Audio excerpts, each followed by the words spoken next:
This is the Windsor, the latest EV from MG Motor, and this is a vehicle that's got everyone talking about it.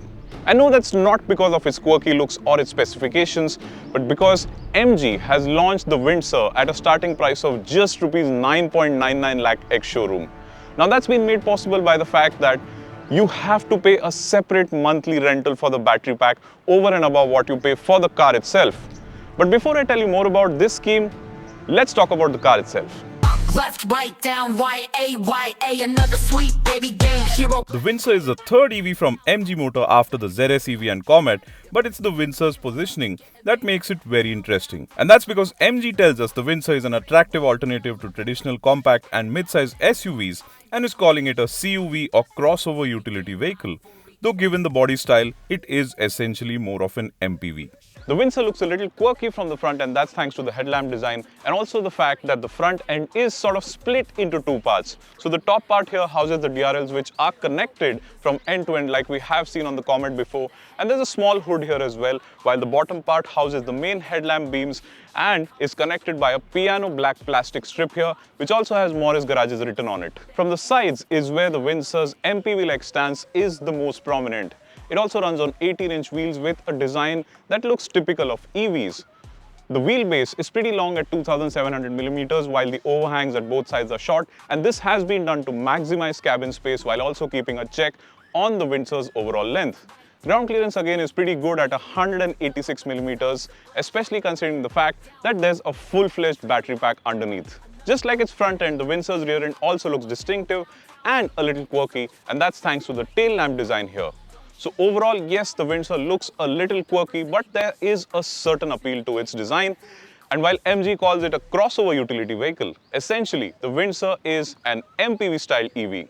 The first thing you'll notice about the Windsor's cabin is the amount of space that you get in this vehicle, especially when compared to any other conventional vehicle that's as large from the outside.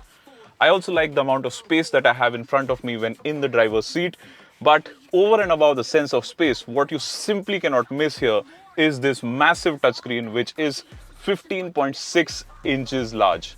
And that is a size that makes it bigger than most people's laptops. I'm also liking the dashboard design here, especially its top part which has some forward and soft touch plastic here. That's besides two additional cup holders at either end of the dashboard, and these are besides the three cup holders here. There's lots of storage space here below this floating center console, and you can even shut this compartment and stow away some valuables that you have. And this is besides some more storage here, the wireless charging pad that sits on top over here, and this soft opening glove box. The Windsor also has a lot of interesting design cues inside, be it the design of the speakers on the doors or the door handles themselves. The steering wheel looks similar to the one we've seen in the Comet but has a different finish and also gets toggles on either side for various controls. A distinct highlight inside are the Windsor's seats, which get a unique fish scale-like design and lots of padding to make them comfortable. I've also got a massive glass panel here. It's not a sunroof, so you cannot open the glass, but of course you can open the sunshade, but again, there is no physical button for it.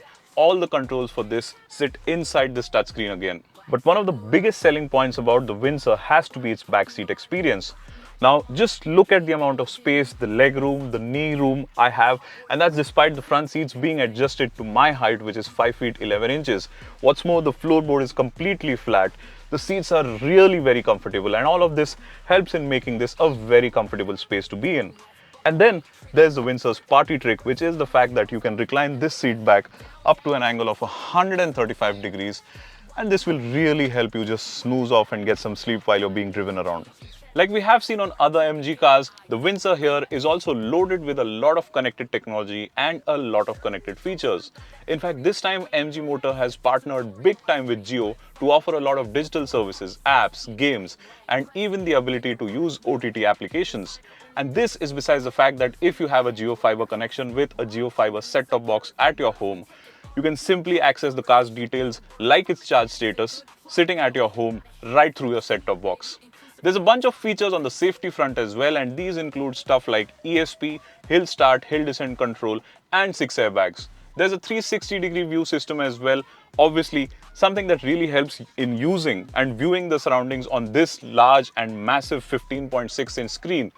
Now, what's also worth noting about this 360-degree view system is that unlike other cars where the cameras turn off and do not let you see your surroundings at more than 20 kilometers per hour, the Windsor here will let you use the cameras and view your surroundings even at higher speeds.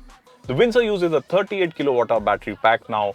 A 7.4 kilowatt wall box charger will let you charge it fully in just about 6.5 hours, and that's besides the fact that a 50 kilowatt DC fast charger will let you charge the batteries at up to 80% in just about 1 hour's time. Having said that, you can only fast charge this car at up to speeds of 45 kilowatts. But the interesting bit about the Windsor is that MG is offering complimentary 1 year of fast charging all across India through its dedicated app. The Windsor also has a heating and cooling system on board for the battery pack, which helps in optimizing its temperature, and this helps in optimizing the battery life and range per charge. Speaking of which, claimed range per charge for the Windsor is 331 kilometers. The battery pack provides juice to a single electric motor that powers the front wheels, and peak outputs are 136 PS and 200 Newton meters. And of course, being an electric vehicle, peak torque is available right from the word go, which means acceleration is quick. In fact, overall performance is very impressive. And then there's the fact that you get 4 driving modes, including Eco Plus, that limits top speed to just 80, and this is besides Eco, Normal and Sports modes. As we have come to expect of EVs, the Windsor offers quick acceleration given that peak torque is available right from the word go. Throttle response is progressive, which helps when driving in traffic, but when you step on the throttle, the Windsor is more than willing to accelerate ahead aggressively and can build speeds very quickly. It also feels adept at highway duties and will make for an impressive mile muncher. The Windsor also impresses on the dynamics front as it stays planted and offers a confident feel when driving on open roads. It also offers a really impressive ride quality in keeping with its positioning as a vehicle that will be for a lot of chauffeur-driven buyers, as it soaks up ruts, undulations, potholes and the like really well. But of course, the excellent cabin and occupant comfort is also courtesy these really comfortable seats. Effectively, the Windsor also ticks the one crucial box that a lot of chauffeur-driven buyers look for, which is good ride quality. There's a likable feel to the way the Windsor also lets you travel at highway speeds, as the suspension helps it stay planted and soak up undulations well. And while it is not an EV you'd look at for its handling, the Windsor also handles well. It offers a confident feel from behind the wheel and is quick on its feet when it comes to changing direction quickly. So overall, the Windsor does strike a good balance between ride and handling both. Now let's talk about the most important aspect about the MG Windsor, which is its price, which does not include the cost of the battery. And that means that when you buy the Windsor, you have to pay a monthly rental separately for the battery pack, which will cost you about Rs 3.5 per kilometer. So for the purpose, MG Motor has tied with a lot of finance companies, and these finance companies will rent the battery pack in this car to use separately. There is no battery swapping, obviously, unlike two-wheelers. It is a fixed battery pack in the floorboard, but you pay a separate rental every month. So the number of kilometers you drive every month gets conveyed to the finance companies via a system on board, and your monthly bill gets generated accordingly. Think of it as a subscription model or a situation where you pay separately for the fuel like petrol or diesel that you would pay for in a conventional vehicle. But here, obviously, you're paying a separate rental for the battery pack to power the Windsor. But having said that, MG Motor will also announce the full price of the vehicle shortly in case you do not wish to go in for this rental scheme and wish to pay the full price upfront and buy the Windsor just like any other car.